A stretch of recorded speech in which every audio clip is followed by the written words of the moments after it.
Good morning students.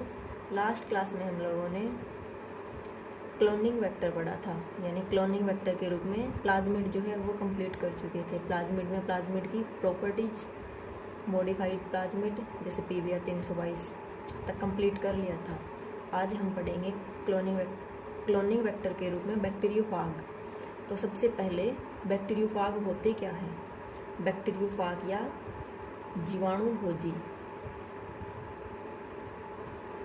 ये एक प्रकार के वायरस होते हैं। क्या होते हैं? वायरस। वे वायरस जो बैक्टीरिया को इन्फेक्ट करते हैं।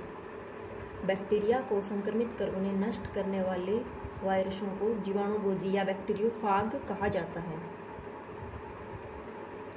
और इन बैक्टीरियोफाग के द्वारा कुछ बड़े DNA खंडों को क्लोन किया जा सकता है।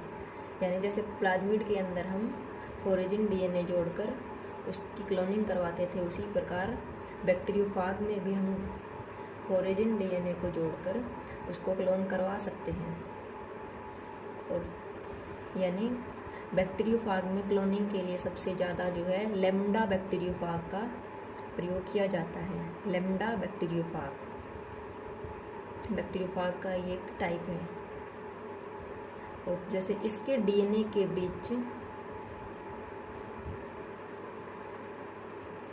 यानी बैक्टीरियोफाग का जो DNA होता है उसके DNA के बीच में एक छोटा DNA का पार्ट पाया जाता है जिन्हें बोलते हैं लाइटिक ग्रोथ। यानी लाइटिक ग्रोथ जैसे बैक्टीरियोफाग किसी बैक्टीरिया को संक्रमित करता है, इन्फेक्ट करता है, तो उस बैक्टीरिया सेल को नष्ट कर देता है, यानी उसका अपघटन कर देता है। तो उसके लिए एंजाइम जो है इसके अंदर, और जो DNA जो है उसे बोलते हैं लाइटिक ग्रोथ।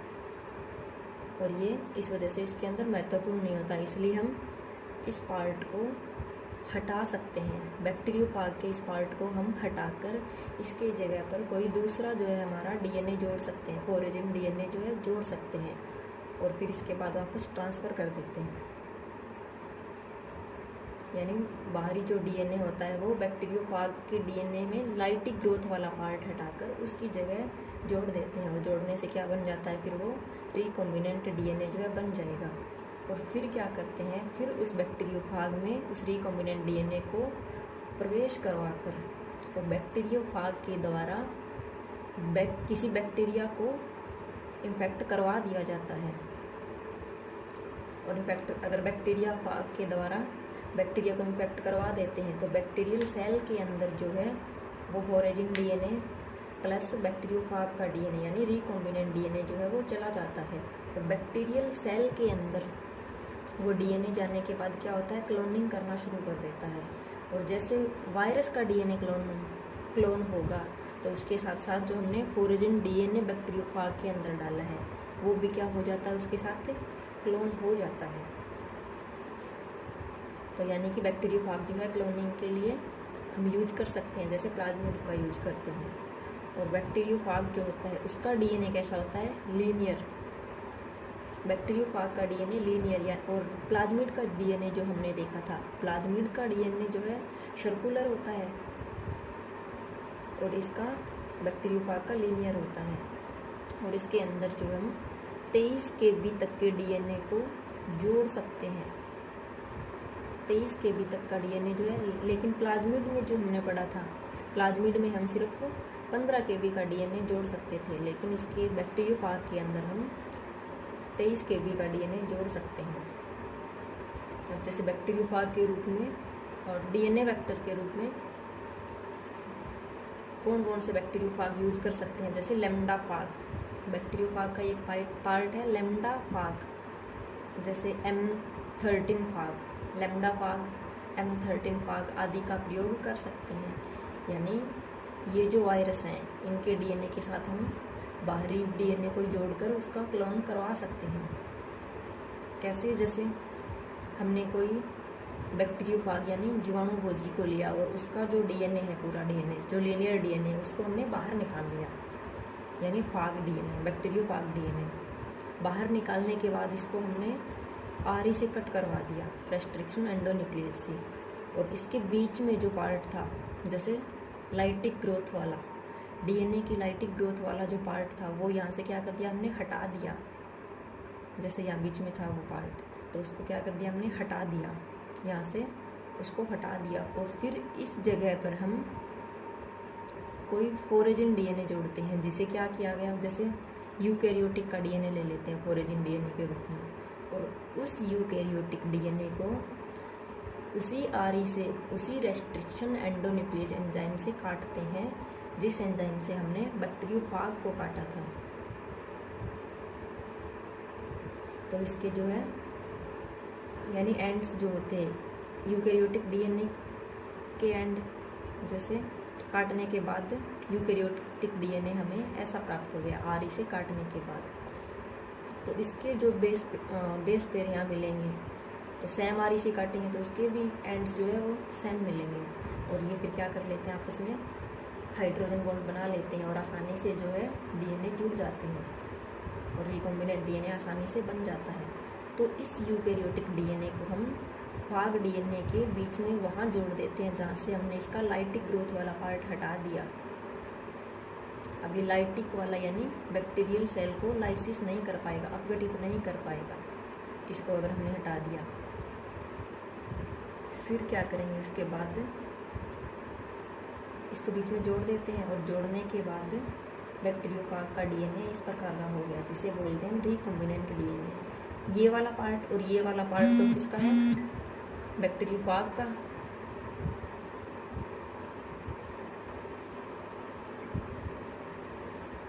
साइड वाले दोनों पार्ट तो बैक्टीरियोफाग के, और बीच में इसमें जो आ गया यूकैरियोटिक डीएनए यानी फोरेजिन डीएनए जो हमने जोड़ा इसके अंदर, वो आ गया। अब हम क्या करते हैं, रिकॉम्बिनेंट डीएनए तो बन गया आर डीएनए। अब इस डीएनए को वापस हम क्या कर देते हैं, उस बैक्टीरियोफाग के अंदर ट्रांसफ़र कर देते हैं, और बैक्टीरियोफाग के रूप में हमने क्या लिया, लैम्डा फाग। तो इसके अंदर हमने वापस ये डीएनए जो है आर डीएनए डाल दिया। अब क्या करते हैं, अब ये बैक्टीरियोफाग फिर से बैक्टीरिया की कोशिका को इन्फेक्ट करेगा, और बैक्टीरिया की कोशिका को इन्फेक्ट करेगा तो अब बैक्टीरियल सेल का लाइसिस नहीं होगा, यानी नष्ट नहीं होगी, क्योंकि नष्ट करने वाला पार्ट तो हमने हटा दिया। तो अब ये क्या करेगा, उस बैक्टीरियल सेल के अंदर अपनी क्लोनिंग करेगा, पूरा डीएनए जो है क्लोनिंग करेगा। तो ये अपनी क्लोनिंग करेगा, तो उसके साथ साथ ये जो यूकैरियोटिक डीएनए हमने जोड़ा है, इसकी भी हमें क्या मिल जाएगी, कई कॉपियाँ मिल जाएगी। ठीक है, तो यानी कि जैसे हम प्लाज्मिड के द्वारा ओरिजिन डीएनए की कॉपी करवाते हैं, उसी प्रकार हम बैक्टीरियोफाग के द्वारा भी हमारे डीएनए की कॉपी जो है वो करवा सकते हैं। वेक्टर के रूप में बैक्टीरियोफाग का रूप यूज कर सकते हैं। और इसके बाद हम देखते हैं कोसमिड। प्लाज्मिड देख लिया हम लोगों ने, बैक्टीरियोफाग देख लिया, और उसके बाद देखते हैं कोसमिड। कोसमिड ये होते क्या है, ये है रिकॉम्बिनेंट प्लाज्मिड, रिकॉम्बिनेंट प्लाज्मिड, पुनर्योगिज प्लाज्मिड। जैसे ये जो कोसमिड होता है, इसके अंदर हमें एक तो मिलेगा प्लाज्मिड का पार्ट, प्लाज्मिड, और प्लाज्मिड कहाँ मिलते हैं, बैक्टीरियल सेल के अंदर। तो प्लाज्मिड का पार्ट, और दूसरा मिलेगा हमें बैक्टीरियोफाग का पार्ट। जो हमने प्लाज्मिड पढ़ा है, फिर हमने देखा है बैक्टीरियोफाग। तो ये दोनों जो है इनको हम जोड़ दें, दोनों के डीएनए को अगर हम जोड़ दें तो किसका निर्माण होता है, कोसमिड का। तो एक तो होता है प्लाज्मिड का पार्ट यानी बैक्टीरिया का पार्ट, जिससे हमने मिड बना दिया, और बैक्टीरियोफाग जो होता है उसके डीएनए के अंदर होती है एक कोस साइट। कोस साइट किसके अंदर होती है, बैक्टीरियोफाग के डीएनए में। तो जिससे हमने कोस ले लिया, और प्लाज्मिड से हमने क्या ले लिया, मिड, और ये दोनों जुड़कर नया जो डीएनए बना लेते हैं उसे हम बोलते हैं कोसमिड। कोसमिड, तो कोसमिड क्या हो जाते हैं फिर, बैक्टीरिया प्लस वायरस दोनों का मिला जुला रूप है कोसमिड। अब देखते हैं, यानी इसके अंदर जो है 5000 से 7000 बेस पेयर, 4 क्रम जो है 5000 से 7000 तक पाए जाते हैं कोसमिड के अंदर। अब इसमें कोसमिड में रेप्लिकेशन तो होता है, तो रेप्लिकेशन किसकी तरह होता है, इसमें प्लाज्मिड की तरह, यानी रेप्लिकेशन की। अब कोसमिड है, प्लाज्मिड और बैक्टीरियोफाग दोनों से मिलकर बनता है, तो सीधी सी बात है कि कोसमिड के अंदर दोनों के जो है गुण पाए जाएंगे। तो इसमें जो रेप्लिकेशन होता है कोसमिड में वो तो प्लाज्मिड की तरह होगा, और इसके अंदर जो कोस साइट होती है, कोस साइट जो कोसमिड के अंदर होती है वो किसका पार्ट है? बैक्टीरियोफाग यानी वायरस के डीएनए का पार्ट है। तो कोस साइट तो इसमें किससे होती है? बैक्टीरिया से, बैक्टीरियोफाग से मिलती है, और रेप्लिकेशन जो है प्लाज्मिड की तरह होता है। यानी जब लैम्डा फाग का डीएनए अपनी कोस साइट से, बैक्टीरियोफाग का डीएनए अपनी कोस साइट से किसी प्लाज्मिड से जुड़ जाता है तो किसका निर्माण होता है? कोसमिड का। कोस प्लस मिड, कोसमिड। कोसमिड में हम क्या कर सकते हैं? फिर लंबे जो है फोरेजिन डीएनए को जोड़ सकते हैं।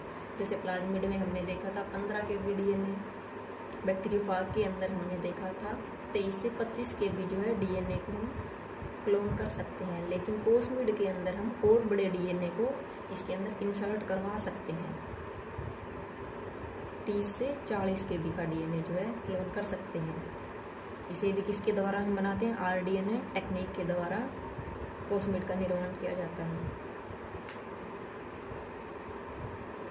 और फिर जीन स्थानांतरण के लिए जीवाणु कोशिका में इसका स्थानांतरण भी बैक्टीरियोफाग के समान संक्रमण द्वारा ही हम करवा देते हैं। और फिर अगर इसका गुणन होता है, इसकी कॉपी बनती है तो किसके समान बनती है? प्लाज्मिड की तरह। तो प्लाज्मिड और बैक्टीरियोफाग दोनों के इसमें मिले जुले रूप जो है पाए जाते हैं। अब हम देखते हैं प्लांट वायरस, यानी क्लोनिंग वेक्टर के रूप में हमने प्लाज्मिड, बैक्टीरियोफाग, तीसरा कोसमिड देखा है। अब हम देखते हैं प्लांट वायरस, यानी प्लांट वायरस जो है वेक्टर के रूप में कैसे काम करता है। तो प्लांट वायरस होते क्या हैं? प्लांट वायरस वही होंगे जो प्लांट को इन्फेक्ट करते हैं और उनके अंदर डिजीज उत्पन्न करते हैं। तो इनके अंदर भी हम फोरेजिन डीएनए डालकर, प्लांट वायरस के अंदर फोरेजिन डीएनए जो है वो डालकर हम क्लोनिंग करवा सकते हैं, यानी क्लोनिंग वेक्टर के रूप में प्लांट वायरस का उपयोग कर सकते हैं। जैसे plant virus CAMV, cauliflower mosaic virus, cauliflower mosaic virus, यानी पत्ता गोभी जो है उसको, पत्ता गोभी में रोग फैलाने वाला जो वायरस होता है कॉलीफ्लावर मोज़ेक वायरस, उसके अंदर हम बाहरी डीएनए जोड़ देते हैं तो उसमें रोग फैलाने की जगह वो डीएनए का जो लक्षण है उसको कंट्रोल करने लग जाएगा, फोरेजिन डीएनए के लक्षण को। या फिर इसकी जगह हम TMV virus, tobacco mosaic virus, जो क्या करता है? तंबाकू पर डिजीज़ फैलाता है, तो उसके अंदर भी हम फोरेजिन डीएनए डालकर उसकी कॉपी कर सकते हैं। जेमिनी वायरस, ये भी क्या एक प्लांट वायरस है। अब देखते हैं प्लांट वायरस के बाद एनिमल वायरस। जैसे प्लांट वायरस जो है प्लांट में डिजीज उत्पन्न करते हैं, तो जंतुओं को संक्रमित करने वाले वायरस एनिमल वायरस होते हैं, और इनको भी हम क्लोनिंग वेक्टर के रूप में काम में लेते हैं। एनिमल वायरस के रूप में जैसे रेट्रोवायरस,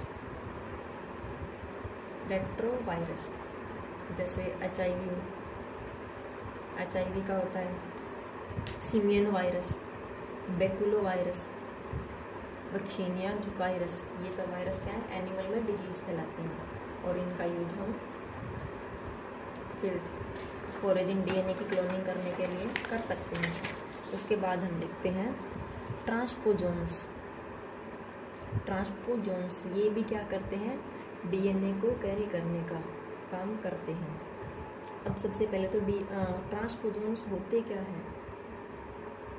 ट्रांसपोजोन्स यानी कि जैसे कोई मैन गुणसूत्र होता है, किसी भी जीव में कोई जो मैन गुणसूत्र होता है उसके अलावा जो डीएनए होता है उसे हम क्या बोलते हैं? ट्रांसपोजोन्स।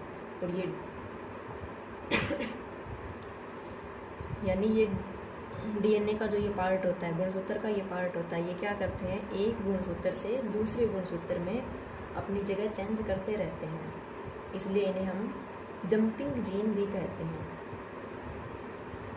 जंपिंग जीन भी, यानी एक गुणसूत्र में ये किसी जगह पर मिल जाते हैं, उसके बाद ये जंप करके दूसरे गुणसूत्र में समजात या फिर असमजात गुणसूत्र में चले जाते हैं। तो अगर ट्रांसपोजोन्स में हम कोई बाहरी डीएनए अगर जोड़ दें तो वो भी क्या कर सकता है, उस डीएनए की क्लोनिंग कर सकता है। ट्रांसपोजोन्स